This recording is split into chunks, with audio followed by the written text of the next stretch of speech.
Сәлем достар, бүгін біз 1992 жылғы «Подглядывая за Мариной» фильмнің сюжетін талқылайтын боламыз. Видео басталмас бұрын арнаға жазылып, қоңыраушаны басып қойыңыз. Сіздер үшін бұл бірнеше секунд, ал мен үшін 100 000 жазылушыға бастап барар үлкен қадам. Ендеше видеомызды бастаймыз. Иногда я получаю удовольствие. Марк Деррик Майамидегі тыйым салынған бұйымдарға қарсы күресу бөлімшесінде жұмыс жасаған бұрынғы полицей. Кәсіби мерген өзінің жұмысын керемет орындады, бірақ ашкөздік оны қылмыскерлермен байланысуға мәжбүрледі. Ол өзін-өзі алдаумен айналысты және паралардың бәрі әйелі мен ұлының өмірін жақсартады деп санады. Негізінде Марк кәдімгі жемқор полицейге айналды. Барлығы оның жоспарындағыдай болмады және бұл алдымен Марктың серіктесінің өліміне әкелді. Ал сосын оның қылмысы ашылды және ол сот алдына келді. Полицейдің басқа қылмыстары жасырын қалды, сондықтан оның жемқорлық үшін түрмеге 10 жылға отыруы мүмкін еді. Бостандықта қалу үшін ол тергеумен мәмілеге отырды және бірнеше банда басшыларының аттарын атады. Көп ұзамай Маркты босатты, ал тыйым салынған бұйымдардың саудагерлері оны ұмытпады және өздерін еске салуды шешті. Сатқыннан кек ала отырып, олар оның көлігін жарды, салдарынан Марктың әйелі мен ұлы мерт болды. Содан бері біраз уақыт өтті, бірақ ер адамды әлі де қорқынышты түстер қинайды. Онда ол жүріп бар жатқан көлікті көреді. Ол айқайлап әйелінің тоқтауын өтінеді, бірақ тым кеш еді. Қазір жұмысы не отбасы жоқ Марк жалдамалы адам өлтіруші болды. Буэнос-Айреске келіп, ол жергілікті мафиоздармен кездесті. Тони Штайнберг дәл осы мергенді 3 себеппен жалдауды шешті. Марк өз ісінің шебері, оны жұмыс ортасында танымайды және ер адамның кек алу мүмкіндігі бар. Сөйтсе, жалданушының келесі тапсырысы кезінде Марктың көлігін жаруға бұйрық берген мафия басшысы екен. Кепіл мен пәтердің кілтін алғасын ер адам өлтіруге дайындалу үшін үйге тартты. Осы сәттен бастап Маркты аргентиналықтардың барлығы Мартинес деп білетін болады. Ол оның өтірік есімі. Пәтерге тап болып, ер адам факсты қабылдайды және жасырын қаруды тауып алады. Оның жағдайын тексеріп, мафия басшысының көзін жоюға дайындалады. Көрші пәтерде тынышсыз қыз өмір сүреді, сондықтан Марк қабырғадан әртүрлі дыбыстарды естиді. Басында бұл ән шырқау мен ыңқылдау, ал сәл кейініректен кейін айқай мен жылау. Ер адам кішкене босаңсып алуды шешеді және жеңіл жүрісті қызбен танысу үшін серуенге шығады. Жағымды бейтаныс қыз Маркты өзінің үйіне әкеледі және $100 алғасын оятқышты қосады, өйткені оның қасында уақытты ұмытып кетуі мүмкін. Сағаттың тықылдауы Маркты тітіркендіреді және ол ашудан өзін әрең ұстап тұр. Қорыққан қыз екі дәуді көмекке шақырады және олар жаман мінезі үшін клиентті дөрекі түрде жазалайды. Марк өткенді еске алуын жалғастырады және жұмысы мен отбасын жоғалтқаны үшін өкінеді. Оның өмірін бақытты деп атауға болатын еді, бірақ ер адам шалыс басты және бұл оны қиратты. Қазір болса ол жаңа жұмысы туралы ойлау керек және адам өлтіруге дайындалуы керек. Мұны істегісі келмесе де. Көрші пәтерден дауыстардың шығуы жалғасады және Марк оның көршісі кім екенін анықтауды шешеді. Ол өзінің балконына шығады және пәтерде жалаң аяқ қыдырып жүрген жас әрі нәзік қызға сығалайды. Көп ұзамай бейтаныс қыз кетіп қалады және кешкісін жалғыз өзі оралмайды. Марк әлі де қаза болған әйел мен баласынан зардап шегуде, сондықтан көп ішеді. Оянғасын ол көрші пәтерден дауыстарды естиді және қызға көз жүгіртуді шешеді. Марк көршісінің әлдебір еркекпен көңіл көтеріп, бұдан ләззат алып жатқанын байқайды.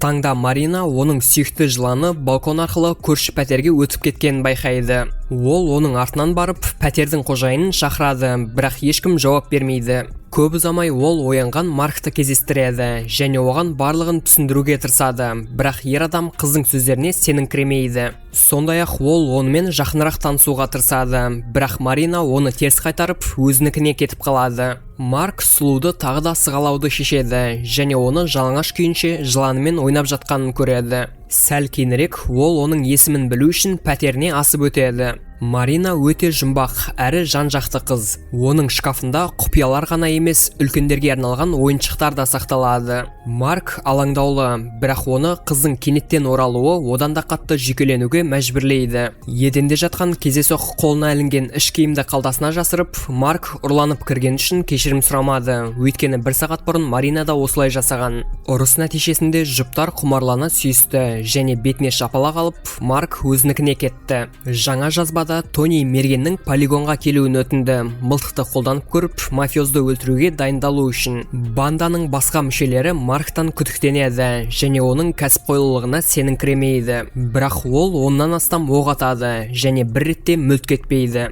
Кешкісін ер адам үйіне оралады және тағы да Маринаның ыңқылын естиді. Қонаққа оған ғашығы келіпті. Марк балконға шығып, қыздың қалай ләззат алып жатқанын көреді. Әлде бір сәтте Марина оны байқайды, бірақ бұдан қысылмайды. Керісінше Маркке жақсырақ көріну үшін пердені сырады және оның сығалап тұрғанынан ләззат алады.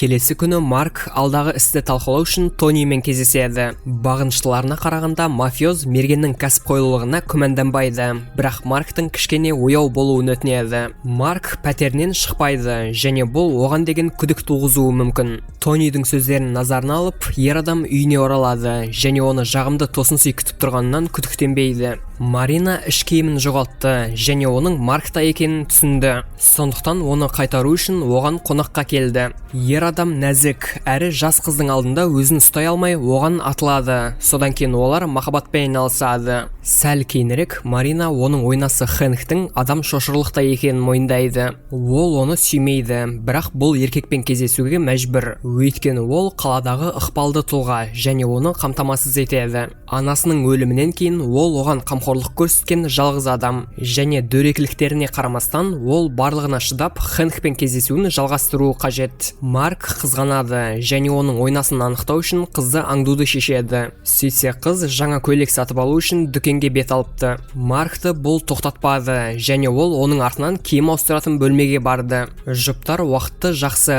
әрі қызықты өткізеді. Содан кейін алыс емес жердегі ресторанға келеді. Марина оған сезімін мойындаған ер адамға ашық түрде қырындайды және оған бал жағады. Содан кейін Марктың бетіндегі тәттіні құмарлана жейді. Мерген ұзақ уақыттан бері бірінші рет ғашық болды және өзін басқара алмауда. Маринамен құмарлана билеген соң Марк оны көрші залға сүйрейді және көрініп қалудан қорықпастан қызбен тағы да жақындасады. Марк пен Маринаның арасындағы қарым-қатынас жақсаруда. Қыз ер адамның пәтерінде толықтай үй иесіне айналды. Оны мұндай қамқорлық қуантады, бірақ сондай-ақ мерген өзін жайсыз сезінеді. Ол ешқандай құпияны қаламайды және өзінің жемқорлық үшін қуып жіберген бұрынғы полиция екенін мойындайды. Әйелі мен баласын мафиоздар өлтірген. Ал бұл жерде ол ойдан шығарылған есіммен жүр. Маринаны бұл мүлде шошытпайды, өйткені ол Маркты сүйеді және оны сол күйінше қабылдайды. Әлде бір сәтте қыз оған қоңырау шалып жатқанын естиді және өзінікіне оралады. Хэнктің жұмыс бойынша мәселесі пайда болды және кішкене көңіл көтеру үшін Маринаны өзіне шақырады. Қыз кездесуге шыға бергенде Марк оның ізінен ереді. Әлде бір сәтте қыз із кезуді байқайды және ер адамнан оны аңдымауын өтінеді. Бірақ Марк тыңдамайды және оны бақылауын жалғастырады. Ол оған құл секілді қарайтынын көреді және қызға көмектескісі келеді. Бірақ мұны істеуіне жол бермейтін Хэнктің қарауылын байқайды. Көп ұзамай Маринаны белгісіз бағытқа алып кетеді және Марк үйге оралады. Оған кезекті факс келеді. Онда Тони ақыры өлтіруі керек құрбанының есімін атады. Сөйтсе Марк үнемі көрші бөлмеде болатын Маринаның ойнасы Хэнкті өлтіруі керек екен. Кешкісін Хэнк және бірнеше қыздар Маринаны үйіне әкеледі. Қызға тыйым салынған нәрселерді айдаған, содан кейін жазалау үшін қабырғаға байлаған. Басқа жеңіл жүрісті сұлулар Маринамен ойнап жатқанда Хэнк болып жатқанды камераға түсіреді. Марк қарауылдың төменде қалғанын көреді және мафиозды өлтіру үшін шу басқышы бар тапаншаны қолына алады. Бірақ ол тапсырысын орындап үлгермейінше қыздар терезені жауып қояды. Таңда Марк Хэнкті мылтықпен атқысы келді, бірақ енді адам өлтіргісі келмейтінін түсінді және Маринаның қасындағы жаңа өмірге дайын. Мафиоз кеткесін ер адам сүйікті қызына келіп, оны қорғауға уәде береді. Марина Марктың мақсаты Хэнк екенін біледі және одан өзінің жұмысын істеуін өтінеді. Өйткені осылай ғана ол бостандыққа ие болады. Мерген күмәнданады, бірақ қыз бәрін ойланып, жоспарлап қойған. Олар елден қашып кетулері үшін ол қала маңынан үй жалдап, билет сатып алып қойған. Хэнктің өлімі де ұсақ түйегіне дейін жоспарланған. Өйткені әр демалысын ол ипподромда өткізеді және көк сұр футболкадағы екінші нөмірде пол болып ойнайды. Алаңға қарсы бетте құрылыс жүріп жатыр және оны ату нүктесі ретінде пайдалануға болады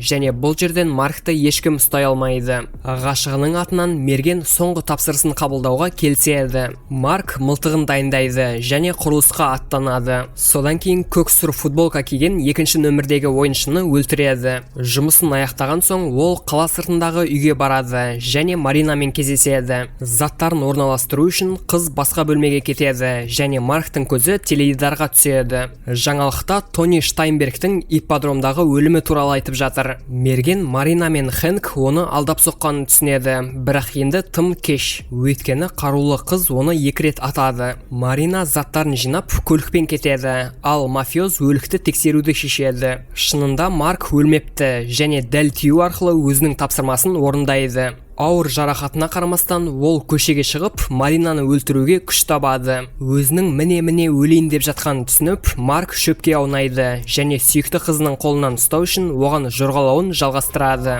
Бірақ оған 1 метр қалғанда мәңгілікке тоқтайды.